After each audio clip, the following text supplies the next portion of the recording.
Ya, jumlah sekolah yang ditutup imbas tingginya angka penularan COVID-19 terus bertambah. Sejumlah kepala daerah kini meminta diberlakukan kembali pembelajaran jarak jauh.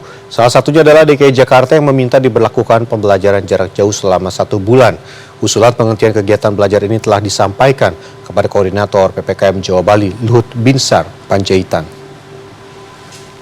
Dan usulan dari Jakarta adalah kita hentikan PPM dan kita 100% pembelajaran jarak jauh atau belajar di rumah saja. Itulah pernyataan Gubernur DKI Jakarta Anies Baswedan yang mengusulkan kegiatan belajar dengan tatap muka dihentikan selama sebulan mendatang dan diganti dengan belajar jarak jauh 100%. Ia mengaku usulan penghentian kegiatan belajar langsung tersebut telah disampaikan kepada Koordinator PPKM Jawa Bali Luhut Binsar Panjaitan. Usulan itu disampaikan karena banyaknya guru dan siswa di Jakarta yang terkonfirmasi positif COVID-19, salah satunya di SMA Negeri 65 Kebonjeruk, Jakarta Barat. Aktivitas belajar dengan tatap muka di SMA Negeri 65 terpaksa dihentikan lantaran 14 murid dan seorang guru terkonfirmasi positif COVID-19 berdasarkan tracing dan tes swab yang dilakukan pihak Puskesmas Kebonjeruk Rabu siang. Sementara lockdown ini mulai tanggal 31 sampai dengan 14 Februari 2020.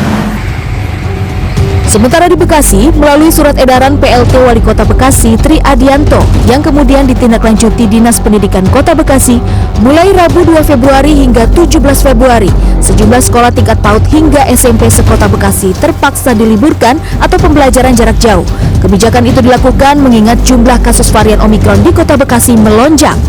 Rabu sore, dalam wawancara dengan CNN Indonesia Newsroom, Kepala Dinas Pendidikan Provinsi Jawa Barat menyebut, di Provinsi Jabar dari 5.033 sekolah, 14 guru di 47 sekolah terkonfirmasi COVID-19. Dari 27 kabupaten kota yang tertinggi adalah Kota Bogor, Depok, dan Bekasi. Sejumlah kepala daerah kini meminta diberlakukan kembali pembelajaran jarak jauh.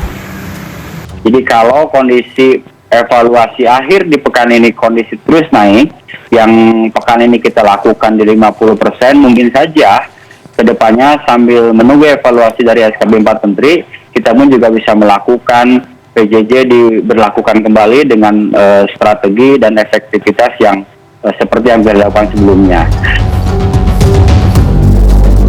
Dedi juga berharap pemerintah pusat bisa memberikan kewenangan bagi kepala daerah untuk menilai dan memberlakukan kebijakan sendiri jika kasus COVID-19 terus naik.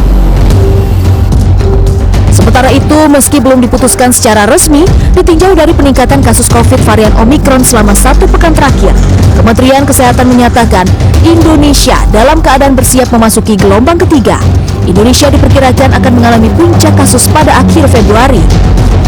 Menteri Koordinator Maritim dan Investasi Luhut Binsar Panjaitan tanggal 31 Januari kemarin menyebut sudah terkonfirmasi 1/5 kasus Omikron di Indonesia dibandingkan puncak varian Delta tahun lalu. Di atas standar WHO yang 75%.